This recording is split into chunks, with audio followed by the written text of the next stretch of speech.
ch11. This is for you Mr. Stan Lee, I came here today to buy this warehouse. I wonder if you can give me some discount. Peter originally planned to come here to bargain down the price of the warehouse, but he didn't expect that the owner of this warehouse was Stan Lee. This made Peter too embarrassed to ask for a price reduction, so he could only ask tentatively. After all, Spider-Man is Mr. Stan Lee's favorite son. Although he is not the original Peter Parker, he is at least half a son. Haha, Peter, I understand what you mean. I also know that you are not the original Peter, and I don't care about this. Every universe has its own different development. I am just an observer and will not interfere with the progress of the universe. Seeing Peter hesitant to speak, Mr. Stan Lee laughed and revealed Peter's true identity at a glance. Peter was not surprised that Mr. Stan Lee knew his identity. After all, every observer has the power of the multiverse, and Stan Lee's strength among the observers must be stronger. Mr. Stan Lee walked up to Peter, reached out and touched Peter's head. Peter, I won't charge you for this warehouse. I will just give it to you. I hope you can make good use of it. We'll meet again in the future if we are meant to. As soon as Stan Lee finished speaking, he placed his hand on Peter's palm, and then the figure of Mr. Stan Lee gradually disappeared from Peter's sight. After Mr. Stan Lee disappeared, a stack of real estate information of the warehouse appeared in Peter's hand. Looking at the stack of information in his hand, Peter immediately flipped through it and was surprised to find that his name was written on all the information. Peter also asked you to check it online and found that the warehouse was also under his name in the official data. Peter didn't expect that Mr. Stan Lee would be so generous and directly give this warehouse to him. It seems that no matter what, Peter Parker is Mr. Stan Lee's favorite child. Peter can only shout, "Dad is generous." Besides, it is really good to get something for free, just like when I used to watch videos. I didn't like to like or vote, but when I read novels, I would still vote. 1. After calming down his excitement about getting something for free, Peter walked into the warehouse. Since this was originally a supermarket storage warehouse, apart from the most basic lighting and ventilation equipment, the entire warehouse is empty without even the most basic tables, chairs, and benches. Peter took out his cell phone and soon wrote down the purchase list on the memo, and gave it to you to do the shopping. I'll trouble you with these things. If you encounter any difficulties, please inform me in time. Okay, master. As soon as you finished speaking, Peter's phone suddenly vibrated, and then a piece of news automatically popped up. Osborn Group was attacked by Lizardman, and the losses and casualties are currently being counted. Looking at the news headline, Peter roughly knew what the situation was. If he didn't find Dr. Connors quickly, more lizard people would appear. Because Dr. Connors attacked the Osborn Group mainly for the research equipment and revenge. With those research equipment, Dr. Connors could make more lizard potions in the sewers, so that everyone could reach the same level of evolution as him and abandon the fragile human body. Please inform me as soon as you find any trace of Dr. Connors in the sewers. Yes, master. After giving the order, Peter went to the street to buy the materials needed for the honeycomb drone he made last night. Because the number of more than 100 honeycomb drones was still too few for Peter, he planned to make more honeycomb drones during the weekend, at least to make the number exceed 4 digits. By the way, he still want to give the honeycomb drone a little upgrade, add the functions of self-destruction and electric shock. With its mosquito-sized size, the honeycomb drone is simply the best choice for sneak attacks and assistance. So Peter spent both days of the weekend in his room making the honeycomb drone 2.0 version. He did not leave the room except for eating, drinking, defecating and urinating. This made Uncle Ben and Aunt May a little worried that something had happened to Peter. Otherwise, why would he stay in the room all weekend and not come out? Even when Gwen came to ask him to go out and play, he said he didn't have time. Fortunately, Peter took out a honeycomb drone from behind and told Uncle Ben and Aunt May that he was doing his homework in the room, which made Uncle Ben and Aunt May feel relieved. In the last 2 days, Peter made a total of 1000 version of 2.0s. Due to insufficient materials, he also made 200 version of 1.0s. In the end, the total number of honeycomb drones successfully exceeded 4 digits. 2. The efficiency of more than 1,000 honeycomb drones is far beyond what the previous 100 or so could achieve. Although the sewers of New York City are intricate and complicated, under the operation of the progress of exploring the sewers has been much faster. It is estimated that it will not take long to find the location of Dr. Connors. On Monday morning, Peter and Gwen were walking on their way to school. Gwen looked at Peter with curiosity and poked the soft flesh on his waist. Peter, what have you been doing in your room over the weekend? Aunt May told me that you were completing your school's handicraft homework, but I don't remember the school assigning any handicraft homework. Peter opened Gwen's hand that was playing tricks on his waist, hid some things that could not be said, told Gwen everything that could be said, and took out a pseudo 2.0 version of the honeycomb drone that he had made for Gwen on the weekend. Peter simply changed this honeycomb drone from artificial intelligence control to manual control, and everything else is the same as Peter's 2.0 version of the honeycomb drone. I stayed in my room all weekend just to make this thing, and in the end I only succeeded with this one. This drone is for you as a gift. Gwen looked at the mosquito-sized drone in her hand and held it carefully, fearing that she would crush the drone Peter gave her if she used too much force. Peter, are you kidding me? How can it be a drone if it's so small? This must be a model of a drone. 1. It's no wonder Gwen didn't believe Peter's words. With current technology, it is impossible to manufacture such a small drone. Neither the battery nor the chip can support such a small production. Seeing that Gwen didn't believe him, Peter took out his mobile phone and opened the simple software he had made last night to control the drone in Gwen's hand. Gwen was surprised to see that the drone in her hand could actually fly. She looked at Peter in shock. She found that she couldn't understand her childhood sweetheart. He could actually create such advanced technology that was far ahead of its time. Ch12. Peter v/s/ Gwen reacted immediately and asked Peter to take the drone back as soon as possible. It would be bad if someone else took a photo of it and posted it online. After all, if the government or some organizations knew about this kind of black technology, they would definitely get it in their hands at all costs. Because the drone developed by Peter is simply an excellent tool for surveillance. Its mosquito-sized size will not attract any attention at all. It may have some shortcomings, but it doesn't matter to those people at all. Don't worry, this drone is so small that you won't notice it unless it flies right in front of you. You can try it yourself. Peter handed his mobile phone to Gwen and asked Gwen to try it out. After all, this drone was a gift from Peter to Gwen, and Gwen had to be able to use it easily. When Gwen heard what Peter said, she thought so too. Even if she didn't look carefully, she wouldn't notice the drone in the sky. You have to know that her eyesight is far superior to that of even the best pilots, let alone ordinary people. Unless a drone flies past them, they will probably just think it's a bug. So Gwen took the phone from Peter and began to try to operate it carefully. After trying it for a while, Gwen was surprised to find that this drone was very easy to operate. Even the drone she tried during her internship at Osborne Group during the summer vacation was not as good as Peter's. It was completely on a different level. Gwen soon discovered that Peter's drone was not only easy to operate, but also had a very wide range of operation and strong anti-interference capabilities. The images transmitted back were exactly the same as those taken by professional cameras worth millions, and it also had infrared thermal imaging capabilities, which could be used even at night. After getting familiar with the situation, Gwen took the drone back and returned the phone to Peter. Peter, are you really going to give me this drone?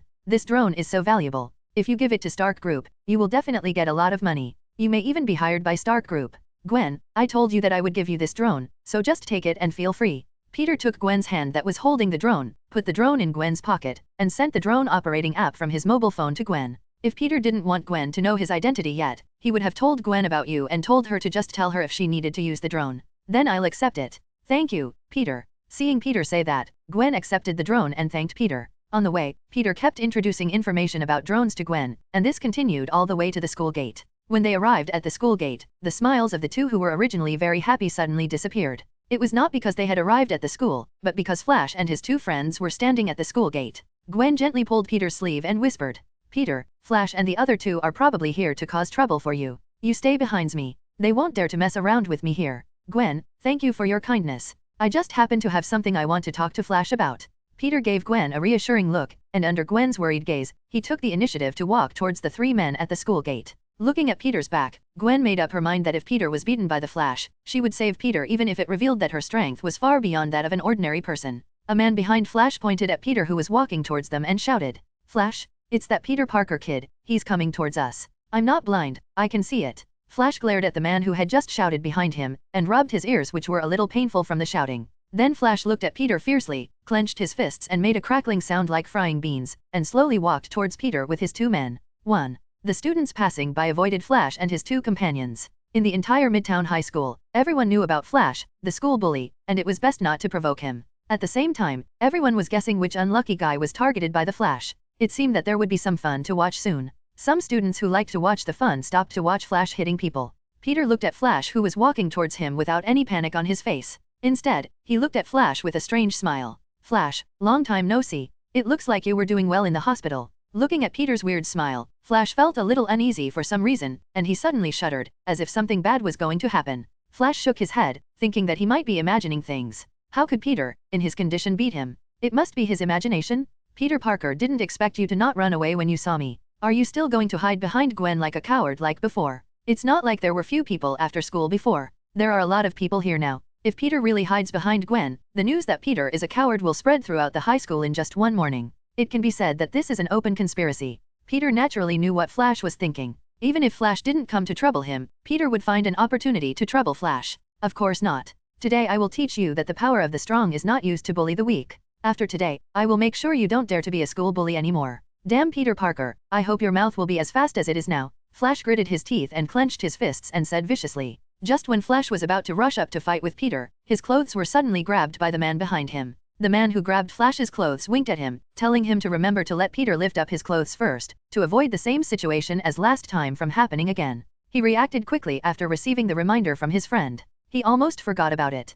Peter, you didn't follow the moral code last time and hid a piece of iron in your clothes. I'm afraid you will do the same thing this time. If you are a man, lift up your shirt and let us see. Tisk, really? I told you I didn't hide the iron sheet last time. Why didn't you believe me? In that case, I'll let you see it. Don't blink. Peter looked at Flash helplessly. He didn't have a beer belly or anything like that, so it would be fine to lift up his clothes and let Flash and the others see. After absorbing the vampire's physique, Peter's figure looks the same as before while wearing the clothes, but when he takes off his clothes you can tell that he has six-pack abs and a mermaid line. It's just that Peter has always been wearing loose clothes so it can't be seen. Ch13. Flash is my fan? So, in front of the people around him and Gwen, Peter slowly lifted up his shirt, and everyone present was shocked by Peter's figure. Especially when Gwen looked at Peter with a blushing face and covered her eyes with her hands. The huge gaps between her fingertips made people feel that she was trying to cover up her crime. I didn't expect Peter to have this kind of figure. It's really surprising. This must be fake. How is it possible that Peter Parker, this skinny guy, has such a body shape?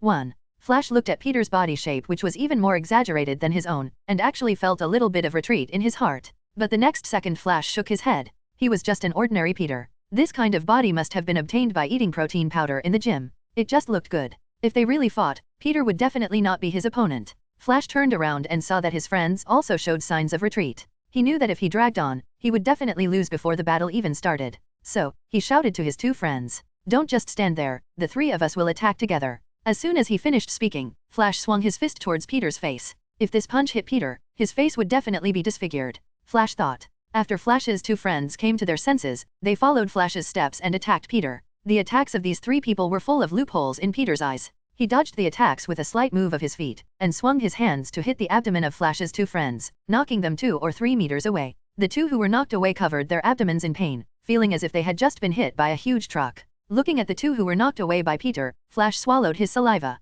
At this time, he also understood that Peter's muscular body was not just for show, and that he was no match for Peter at all. Well, I suddenly remembered that I have something else to do, so I'll leave first. Peter, we'll play next time. Flash pretended that he really had something to do, then turned around and prepared to run. Flash had just taken 1 or 2 steps when Peter caught him back. Peter looked at Flash with a bright smile on his face. Flash, don't run. I have something else to talk to you about. Let's go over there and talk. As Peter spoke, he put his arm around Flash's neck and headed towards the nearby utility room, completely ignoring Flash's struggle. Halfway through the walk, Peter suddenly thought of something and turned to Gwen. Gwen, you should go to the classroom first. I have something to discuss with Flash. With that, Peter continued walking towards the utility room with Flash. The people watching the show around had never expected the ending to be like this. It was completely different from what they had expected. But they were very happy in their heart, because Flash, the school bully, finally offended someone he shouldn't have offended and got into trouble. Seeing that there was no more fun to watch, the people who had gathered around dispersed and returned to their classrooms.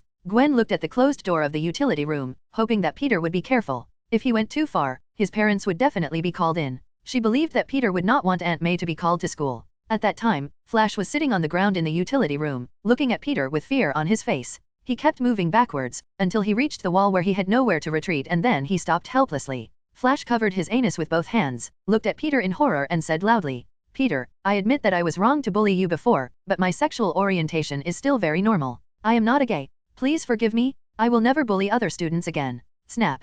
Peter's face darkened when he heard what Flash said. He broke the wooden mop handle in his hand and threw the remaining part towards Flash. Swish! The half of the wooden stick cut through the air with a sharp sound, and then it actually pierced directly into the concrete ground between Flash's legs. If the stick had moved forward a few more inches, Flash's happiness for the rest of his life would have been gone. Peter looked at Flash, who was shaking with fear, and snorted coldly. What nonsense is this kid talking about? If he is not gay, then does that mean he is gay? If Flash talks nonsense again, don't blame him for being ruthless. Don't talk nonsense. I'm not gay, and I'm not interested in your butt. I want to ask you if you came up with the name Super Soldier. Flash, who was originally very scared, seemed like a different person when he heard the word Super Soldier. He looked at Peter with shining eyes, stood up and became very excited. Yes, I was the one who came up with the name Super Soldier. I didn't expect that everyone would agree with my name so much. I am so honored. Are you also a fan of Super Soldier, Peter? What a coincidence, I also like Super Soldier very much. Looking at Flash, who kept talking about how much he admired the Super Soldier, Peter felt that he couldn't bear to do anything to Flash.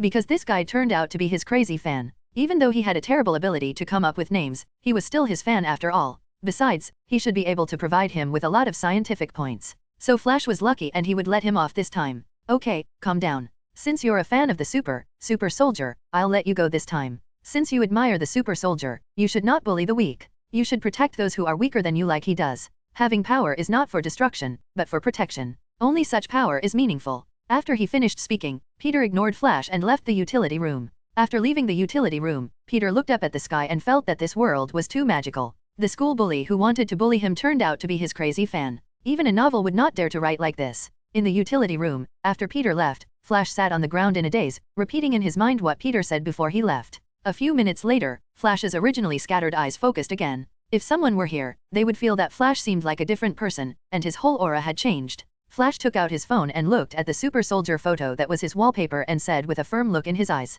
Peter is right. Strength should not be used like I did. Instead, it should be used like an idol to protect those who are weaker than oneself. Thank you, Peter, for waking me up. As soon as he finished speaking, Flash saw that it was already so late and there were only 2 minutes left before class. He hurriedly put his phone in his pocket and ran towards the classroom in a panic. Ch14. Bullseye in class, Gwen looked at Flash, who was sitting upright and listening attentively, with a look of having seen a ghost. She poked Peter's waist and asked in a low voice, Hey, Peter, what did you do to Flash? Why does it feel like Flash has become a different person? Gwen was very curious about what Peter had done to Flash during those 10 minutes in the utility room that caused such a big change in Flash, as if he had awakened. Peter didn't expect that his words would have such a great effect on Flash. Originally, Peter just wanted to tell Flash not to bully the weak in the future, but his words seemed to woke him up.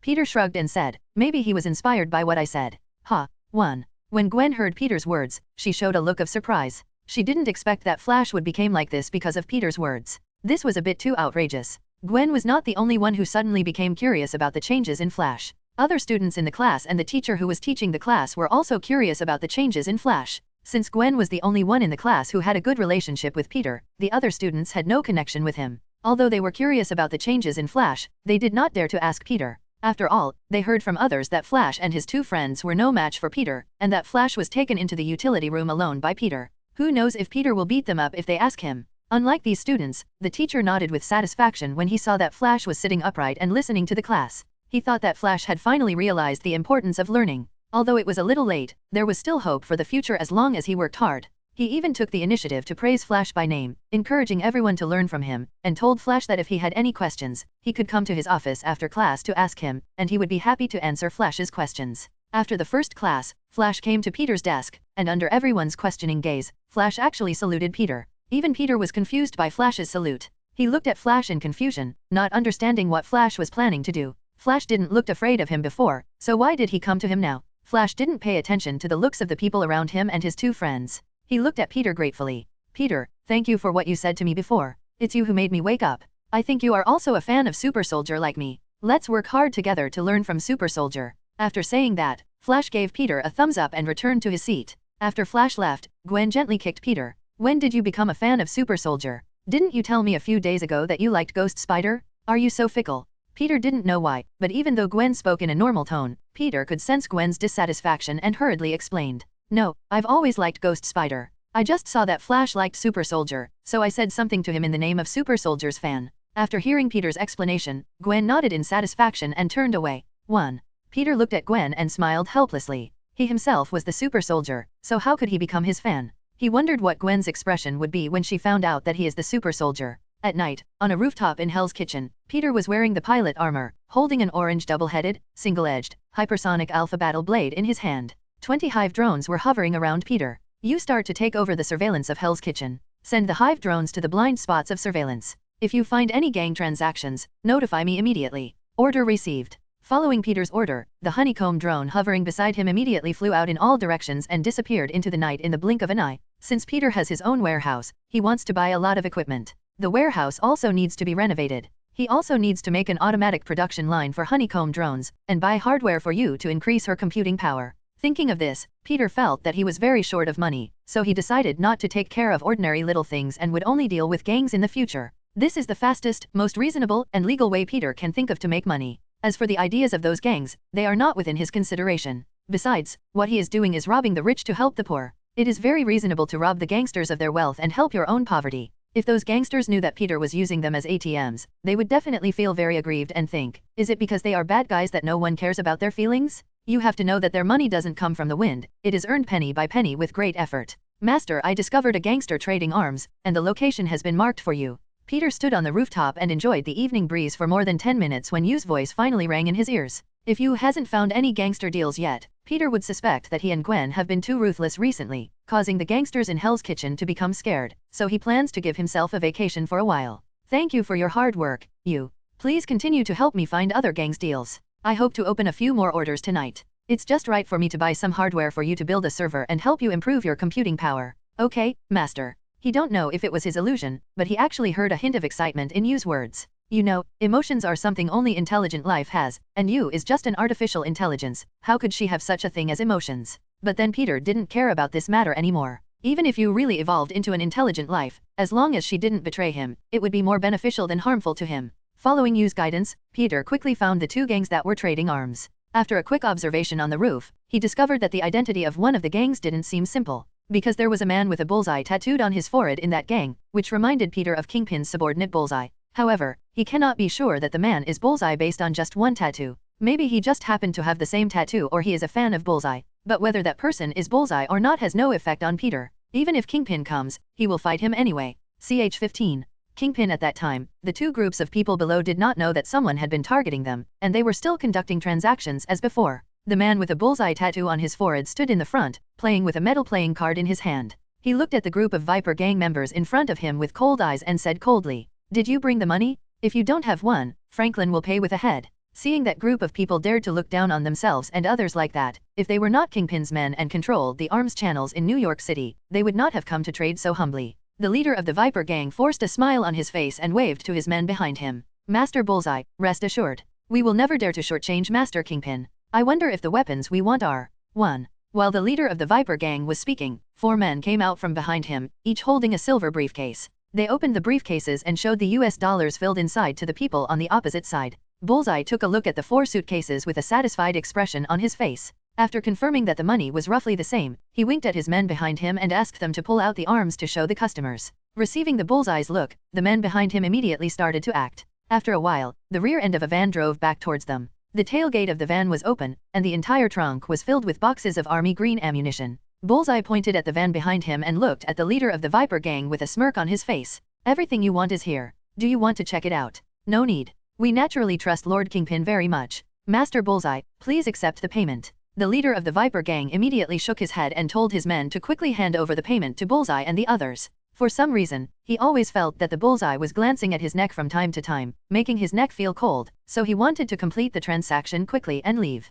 This feeling was really uncomfortable. "You're smart." Previously, there was a gang that suspected that Lord Kingpin would take away his goods. Now that gang has disappeared, give the goods to them. Bullseye sneered at the leader of the Viper gang, then turned and left. After hearing Bullseye's words, the members of the Viper gang realized that they had just been through a close call with death. If they had asked to inspect the goods, they might not have seen tomorrow's sunrise. They had no doubt about Kingpin's cruelty. If he had been soft-hearted, Kingpin would not be in his current position. Looking at the unloaded ammunition boxes, the leader of the Viper gang glared at his indifferent men behind him. "What are you all still standing there for? Hurry up and move the stuff over here. Do you want the other side to help you move it?" "Yes." After hearing the reprimand from their boss, the men behind him immediately sprang into action. At this time, Peter, who was on the roof, watched his money being taken away and realized that it was time for him to take action. So Peter leaped into the middle of the 4 men holding the suitcases. Seeing Peter's sudden appearance, the people around him instantly became alert. Peter's outfit and the high-tech weapons in his hands showed that he was not a good person, as if he was the superhero who was very famous recently. Peter didn't care about the reactions of the people around him. He used the superluminal alpha blade in his hand to cut off the 4 men holding suitcases around him. Then he used his left hand to grab 4 suitcases containing US dollars in the air and put them into the system space. Seeing the bodies of their 4 companions cut in half and the strong smell of blood in the air made them react instantly, and they all took out the pistols in their arms and shot at Peter. Soon, one of the men ran to the car where Bullseye was sitting. He looked at Bullseye in the car with horror and said in a trembling voice, "Boss, the super soldier has arrived. Our people are no match for him at all. It's a one-sided massacre." Whoosh. As soon as the man finished speaking, a silver light flew past his face, and then a small wound appeared on his face and blood slowly flowed out. Looking at the metal poker that disappeared in the target's hand, the man swallowed his saliva, hurriedly lowered his head to look at the ground, ignoring the pain in the wound on his face.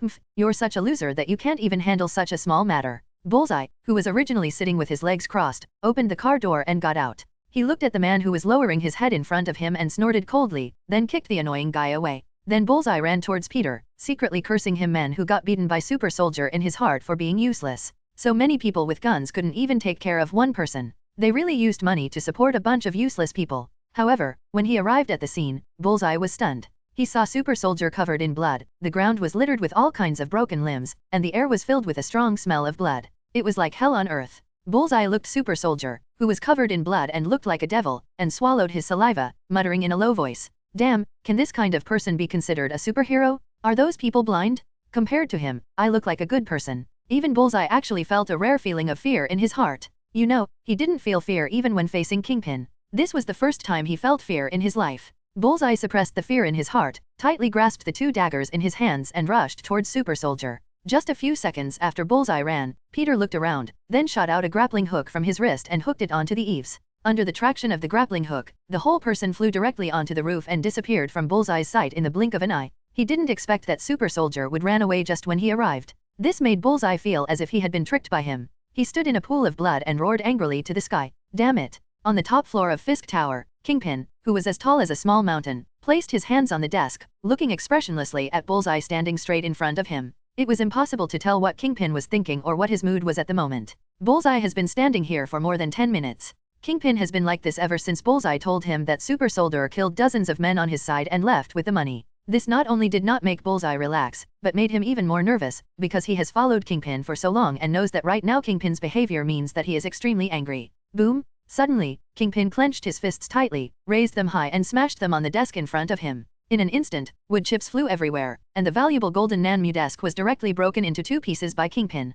Then he stood up, put his hands behind his back, walked to the huge floor-to-ceiling window, and looked down at the bustling New York City in front of him. Very good, very good. These superheroes really think they are heroes in the animation? Originally, I didn't intend to pay attention to their childish games, but if this is the case, then they asked for it. As soon as he finished speaking, Kingpin suddenly punched the huge floor-to-ceiling window in front of him with a heavy punch. The entire special bulletproof glass was instantly covered with tiny cracks and was actually shattered directly by Kingpin's punch. Seeing the blood on his fist, Kingpin wiped it with a handkerchief. Then he turned around and looked at Bullseye and said in a cold tone, "Ch-16. The sudden appearance of Dr. Lizard seeing the blood on his fist, Kingpin wiped it with a handkerchief. Then he turned around and looked at Bullseye and said in a cold tone, "Bullseye, issue a hunting order to all gangs. Tell them to stop fighting immediately. Once they find Ghost Spider and Super Soldier, kill them immediately. Anyone who receives the news about them must go to support them. If they dare to disobey orders, they will disappear. If they have any objections, they can come to me." "Yes." Bullseye lowered his head and replied to Kingpin, then immediately left Kingpin's office. He knew that Kingpin was very angry at the moment, and if he had been a little later, he might have become Kingpin's punching bag. Sure enough, just a moment after Bullseye left, there were sounds of smashing in the office, as well as Kingpin's angry roar. Kingpin was not angry because of the small amount of money he lost in this arms sale. That little bit of money was not worth mentioning to him. He was angry because the so-called Super Soldier dared to challenge his authority. He also killed so many of his subordinates and left unscathed. If Kingpin didn't express his feelings, then the prestige that Kingpin had accumulated in New York City over the years would be wiped out. So Kingpin must make that Super Soldier pay the price, and at the same time get rid of the Ghost Spider who ruined several of his deals. After Bullseye left Kingpin's office, he quickly issued the order. Soon, the gangs that were originally fighting each other stopped fighting and strangely united together to act according to Kingpin's orders. Peter soon noticed the strange behavior of these gangs through the honeycomb drone and was told by you. This was nothing to Peter, as he could not be harmed by heavy firepower unless he was targeted. This had no effect on him, but it was different for Gwen. Although she has the spider sense that can sense danger, and her physical fitness far beyond that of ordinary people, that is only when she is in a one-on-one fight and not surrounded by others. If Gwen was surrounded, even if she had spider sense and strong physical fitness, it would be in vain. After all, Gwen could not ignore the damage of bullets. Just as Peter was counting the income on the rooftop, Yu's voice suddenly rang in his ears. "Master, I have detected that Miss Gwen is in danger and urgently needs your support. Otherwise, her life may be in danger." As Yu spoke, she projected the images taken by the Hive UAV in front of Peter's eyes. Gwen was seen shooting spider silk from her wrists as she moved flexibly in the alley, while behind her were a group of gangsters with knives and guns chasing her. And Peter was able to see through other Hive drones that other gangsters in Hell's Kitchen were gathering towards Gwen from all directions as if they had received some kind of instructions. Although Gwen moves very fast, given the current situation it won't be long before she is surrounded, and then Gwen will be in danger. You, keep an eye on Gwen's situation and notify me immediately if anything happens. If Gwen is in danger, you are allowed to call on all nearby honeycomb drones to launch a self-destruct attack. Gwen's safety is the top priority. Peter waved his hand and put all the things in front of him into the system space and quickly rushed towards Gwen while instructing you. Got it, Master. I'm keeping an eye on the situation on Miss Gwen's side. I'll keep you informed of any changes. You quickly replied to Peter, and then called upon the hive drones in the nearby sewers to converge towards Gwen. On the other side, Gwen looked at the pursuers behind her with a depressed face. She was just solving a robbery case as usual, but suddenly this group of gangsters were chasing her like crazy, and now more pursuers were joining the pursuit team, making Gwen feel like she had killed their parents. Gwen jumped onto the roof, looked around and continued to run in one direction. What on earth is going on? Why do I feel like I've been tricked? Gwen had not had a rest for a while with her back against the wall before she was discovered by the gangsters again. Seeing the gangsters chasing her, Gwen was so depressed that she could only continue to run for her life. Gwen had not been running for a while when she suddenly felt something was wrong. She saw that the gangsters behind her did not continue to chase her, but instead screamed in fear and fled in all directions. Suddenly she saw a Lizardman wearing a white coat, 3 meters tall, and covered with green scales. He punched the manhole cover above his head and then crawled out of the sewer. This Lizardman is Dr. Connors, who fled into the sewers after being defeated on the Manhattan Bridge, or he can be called Dr. Lizard. Dr. Lizard didn't expect that there would be so many people around him. There was a look of surprise in his eyes, but it soon turned into joy. Dr. Lizard took out a huge metal capsule from the pocket of his white coat. As Dr. Lizard pressed the button, green mist began to come out from both sides of the capsule. The mist quickly covered an area of 10 meters around Dr. Lizard and was still spreading rapidly. The gangster in the mist fell to the ground, covering his body with pain on his face. His body began to grow larger at a speed visible to the naked eye, green scales began to grow on his skin, and his limbs began to change into lizards. In less than a minute, the people who were first covered by the green mist turned into lizardmen smaller than Dr. Lizard. Dr. Lizard looked at his gloriously evolved brethren around him with a crying smile, licked his lips with his long forked tongue, threw the metal capsule with the potion in his hand used up on the ground, and roared at his brethren around him as if giving some kind of order. Roar! Those lizardmen who had just been transformed became instantly violent when they heard Dr. Lizard's beastly roar, and pounced on the surrounding gang members with beastly eyes. The gangsters witnessed their companions turning into lizardmen, which was already a huge shock to them mentally. But now seeing those lizardmen rushing towards them, they didn't care about anything else and raised their guns, pointed them at their former teammates and pulled the trigger. However, the next scene shocked them greatly. The bullets that hit the lizardmen were quickly squeezed out, and the wounds healed at a speed visible to the naked eye, completely healed in 1 or 2 seconds. This meant that the guns in their hands posed no threat to the lizardmen at all, and were no different from fire sticks. The lizardmen simply rushed into the crowd of people and started slaughtering people. Ch17. Reaction from all parties. The news of Dr. Lizard's sudden appearance soon reached Kingpin. After all, those gangs suffered heavy losses because of Kingpin's pursuit, and they must demand that Kingpin compensate them according to the casualties, otherwise they would all be in trouble. Anyway, their members have suffered heavy losses, and they will soon be swallowed up by other gangs after the hunting order is over. At that moment in the office, Kingpin was pounding the sandbag filled with iron sand in front of him with an angry face to vent his anger. Bullseye was standing quietly not far away as an invisible man, fearing that Kingpin would suddenly call him over to serve as his sparring partner.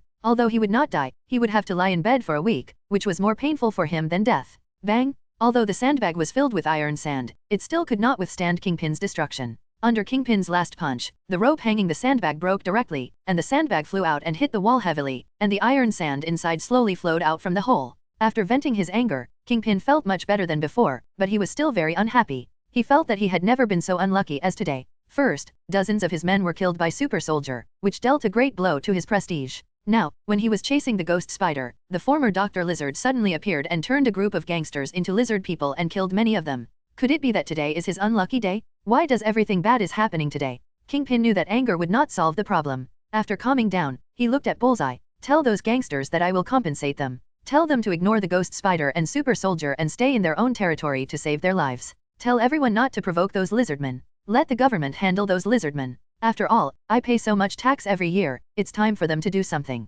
1. Okay, Master, but will those people in the government be willing to send people to clean up those lizardmen? Bullseye didn't understand why Kingpin was so sure that the government would send people to clean up those lizard people. You know, Hell's Kitchen, as the center of crime in New York City, doesn't even have a police force, and the only few police stations are just there to pretend and don't do anything at all. Humph, I know those people's personalities very well. They will definitely be restless after knowing that ordinary people can be transformed into lizardmen, because they value their lives very much. Kingpin sneered disdainfully. People in his position have dealt with many of the above people, so he knows that group of trash very well. In fact, it was similar to what Kingpin had guessed. When the people above learned that ordinary people could actually transform into lizard people, they immediately panicked and directly dispatched all the police forces near Hell's Kitchen into Hell's Kitchen to eliminate those lizard people. At the same time, police officers from other areas also quickly went to support. Natasha and Barton, who were sent by Nick Fury, naturally also received the news. After arriving in New York City, they had been looking for the traces of the Lizardman, but they had no clues. They did not expect that the Lizardman would give them such a big surprise after appearing again. Even if there was only the original Lizardman, they could still barely put up a fight, but in this situation, they should just ask for support from the headquarters. After all, they are just stronger humans, not non-humans like Super Soldier. Nick Fury, who was sleeping soundly in bed, immediately got up after receiving the news from Natasha and Barton, and all his sleepiness disappeared instantly. Nick Fury had a dark face. He wanted a method to mass-produce Lizardmen, but he didn't want the Lizardmen to develop this method. According to the information collected by Natasha and Barton, ordinary thermal weapons were completely useless against the Lizardmen, and the New York police were no match for the Lizardmen. The main thing is that they still don't know how much medicine Dr. Lizard has that can infect ordinary people. It will be troublesome if he has too much of that kind of medicine. Nick Fury no longer expects to bring Dr. Lizard back alive. The most urgent task now is to get rid of them quickly, otherwise the whole New York and even the entire United States may fall. So Nick Fury immediately sent agents from SHIELD to New York to resolve the matter. As for the research data about Dr. Lizard, he'll think about it after he deal with him. In Hell's Kitchen, as soon as Peter arrived at Gwen's location, he saw dozens of lizard men slaughtering the gangsters who were originally chasing Gwen, while Gwen was moving quickly through the crowd, constantly spitting out spider silk from her wrists to attack the lizard men. However, Gwen's attack could not cause any harm to the lizardmen. It could only slightly slow down the lizardmen's attack speed. This even angered many lizardmen, causing them to turn their attack target to Gwen. As for the gangsters, they immediately turned around and ran away when they saw the lizardmen ignoring them, without caring at all about Gwen, who became target of the lizardmen for saving them. Gwen is so kind that she even saved the people who were originally chasing her. But it is precisely because of this that she is Spider-Man, the Gwen I like. Looking at Gwen being beaten by the lizardmen below, Peter jumped down with the superluminal alpha battle blade in his hand. Peter was seen shuttling quickly among the lizardmen, the superluminal alpha blade in his hand leaving an orange afterimage in the air. Then the 7 or 8 lizardmen who besieged Gwen were all dealt with by Peter. Holding the super light speed alpha blade, Peter walked up to Gwen and said, "Ghost Spider, be careful. You are no match for these lizardmen." Looking at the lizardman's corpse that was cut in half by Peter, Gwen's face turned pale under the mask. She covered her mouth with her hands to prevent herself from vomiting. This was the first time Gwen saw such a bloody and stimulating scene. Her willpower was very strong not to vomit on the spot. Gwen looked at Peter with dissatisfaction and said, "You are too violent, Super Soldier. And how can you just kill them directly? Maybe they can turn back into humans." At this time, Gwen had guessed that Dr. Lizard was most likely Dr. Connors, because Dr. Connors' research project was to use lizard genes to create a potion that could regenerate severed limbs. The potion was most likely the reason why Dr. Connors turned into a lizard man. If she can get Dr. Connors' experimental data, there is a great possibility that she can develop a reverse potion. After all, she have participated in many of Dr. Connors' experiments. By then, maybe she can use the reverse potion to turn these lizard people back into humans. So in Gwen's view, Super Soldier's doing was murder. You have to know that Gwen has never killed anyone since becoming the Ghost Spider. At most, she would beat up the criminals and then tie them up with spider silk. Even when Gwen was being chased by the gang just now, she didn't kill anyone, but just tied them up with spider silk. So Peter and Gwen have completely different ideas.